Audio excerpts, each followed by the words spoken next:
हमारी अवधारणा को आगे बढ़ाने में सहायक की भूमिका निभा सकते हैं? देखिए, दो एग्जाम्पल्स मैं आपको देना चाहूँगा।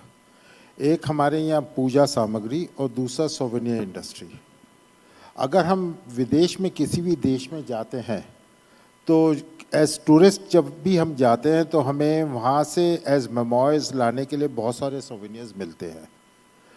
पर उत्तराखंड में जब भी कोई टूरिस्ट आता है और हम कहते हैं कि करोड़ों में टूरिस्ट यहाँ पे आ रहा है, क्या हम उसको एक क्वालिटी सोवेनियर हम दे पाते हैं? क्या वो एज मेमोरी यहाँ से वापस ले जा सकता है?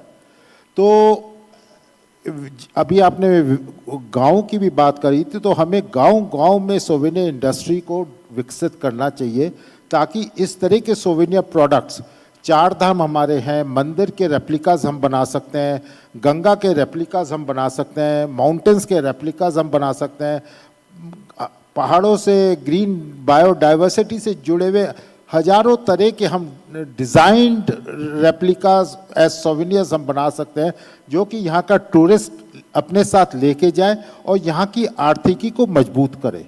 दूसरा, पूजा सामग्री। आज की तारीख में जितनी भी देश में पूजा सामग्री बन रही है उसमें वो ये कहते हैं कि हमने हर्ब्स और जो भी मटेरियल है वो हमने उत्तराखंड के जंगलों का इस्तेमाल किया है, पर वो उत्तराखंड में नहीं बन रही है, वो सब देश के अन्य हिस्सों में बन रही है। क्या उस तरह की पूजा सामग्री आधारित उद्योग क्या हम उत्तराखंड में नहीं विकसित कर सकते हैं? और अपने छोटे छोटे क्षेत्रों में, जिससे कि ना तो पर्यावरण को कोई नुकसान हो रहा है, हमारे स्थानीय लोगों की आर्थिकी मजबूत हो रही है और हमें एक मार्केट मिल रही है, रेडी मार्केट हमको मिल रही है। और उत्तराखंड और हिमालय के नाम पे अगर हम शुद्ध पूजा सामग्री लोगों को देश में उपलब्ध कराएंगे, उस पूजा सामग्री बेस्ड किट्स अगर हम उस तरह की उपलब्ध कराएंगे, तो उसकी इतनी डिमांड है कि जिसका कोई अपार संभावना है, जिसको कि हम देख सकते हैं कि हमारा एक एक अगर सिटीजन उत्तराखंड का उसमें लग जाए तो वो भी उसकी मांग को पूरा नहीं कर सकता। इसी तरीके से अभी आपने बताया ड्रिफ्ट वुड्स, आप कहते हैं conservation. Conservation means touch me not, पर वहाँ पे टूट टूट के लकड़ी पड़ी हुई है, सब कुछ पड़ा हुआ है। Conservation should be conservation plus livelihood. जो टूटी हुई बेकार लकड़ी पड़ी हुई है, एटलीस्ट उसको तो हम टच कर सकते हैं, उसे सड़ने क्यों दे रहे हैं? Let's add value to that.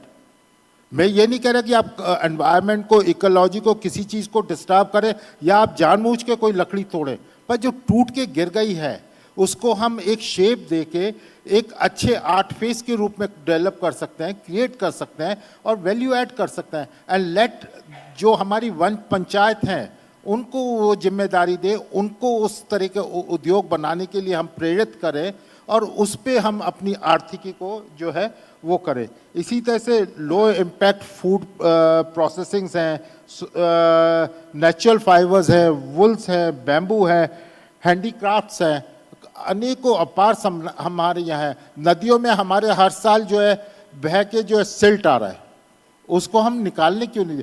सिर्फ वैल्यू एडिशन के लिए हम लोगों को उस पर आधारित 64 ऐसे आइडेंटिफाइड प्रीकास्ट बिल्डिंग प्रोडक्ट्स हैं जो कि बन सकते हैं और वो हम देश को सप्लाई कर सकते हैं। उसी सिर्फ छोटा छोटा सा जगह जगह सिर्फ उन्हीं उद्योग को उसको दोहन करने की परमिशन दे, उससे ना तो आपके रिवर्स को कोई नुकसान हो रहा, ना उसका बेड को कोई नुकसान हो रहा, बट हमारा जो है एक तो आपकी नदी के जो बेड राइज कर रहे हैं जिसकी वजह से फ्लडिंग होती है वो थोड़ा सा कंट्रोल में रहेगा और लोगों को जो है आर्थिकी वहाँ पे स्थानीय उसमें ही काम करने की वो मिलेगी। इसी तरीके से बहुत सारी चीज़ें हैं, सोलर बेस्ड एंटरप्राइजेज हम वहाँ पे विकसित कर सकते हैं। रूफटॉप को हम जो है स्कूल्स में, हॉस्पिटल्स में, गवर्नमेंट बिल्डिंग्स में, अपने पूरे प्रदेश में डिफ़िकल्ट एरियाज़ में अगर हम उसको प्रमोट करें, जैसा आपने इंफ्रास्ट्रक्चर की बात करी, अगर हम लैंडस्लाइड रेजिस्टेंट रोड डिज़ाइन अगर हम बनवाएं और उसके लिए मैं समझता हूँ हमारा CBRI और IIT रुड़की अगर हमारी उसमें मदद करे तो मैं समझता हूँ कि जो ये लैंडस्लाइड्स आती हैं बार बार रोड्स का की वजह से जो है व्यवधान पैदा होते हैं, इन सब चीज़ों को these technologies need to be developed now. आप लोग सामर्थ्य है, you have to do research and development.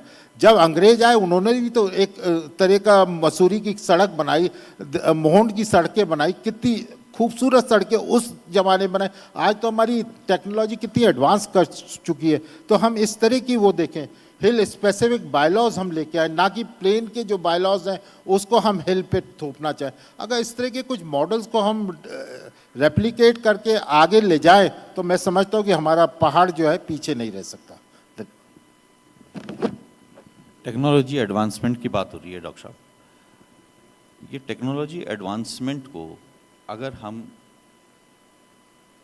प्रकृति की जितनी भी संवेदनशीलताएं हैं उनको डील करने का एक ऐसा तरीका बनाएं, इसको आप किस रूप में देखते हैं कि तकनीक, जैसे हम चार धाम ऑल वेदर रोड में भी इस बार कुछ चिंताओं को दूर करने के लिए कदम उठाए गए कि जो रॉक ज़्यादा संवेदनशील थी उनके लिए, उनको रोकने के लिए वहाँ पर उस टेक्नोलॉजी का भी प्रयोग किया गया। तो ऐसी कौन कौन सी टेक्नोलॉजी हैं जिनको हम ग्रीन टेक्नोलॉजी भी कहते हैं, या उनको हम अगर प्रमोट करें उत्तराखंड में तो हरित विकास की जो हमारी अवधारणा है और हमारी जो आकांक्षा हैं उनको बल मिलता है। एक बात। दूसरी बात, मैं फिर इसमें एक चीज़ और चाहूँगा, क्योंकि एनवायरनमेंट बिल्डिंग का बहुत बड़ा रोल होता है एजुकेशन सिस्टम में।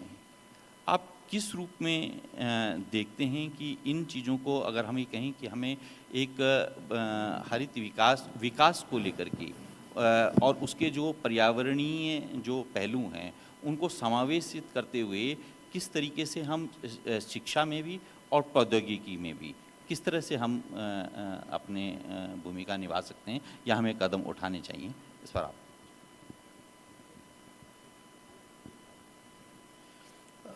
शिक्षा की बात से पहले मैं बात प्रारंभ करता हूँ।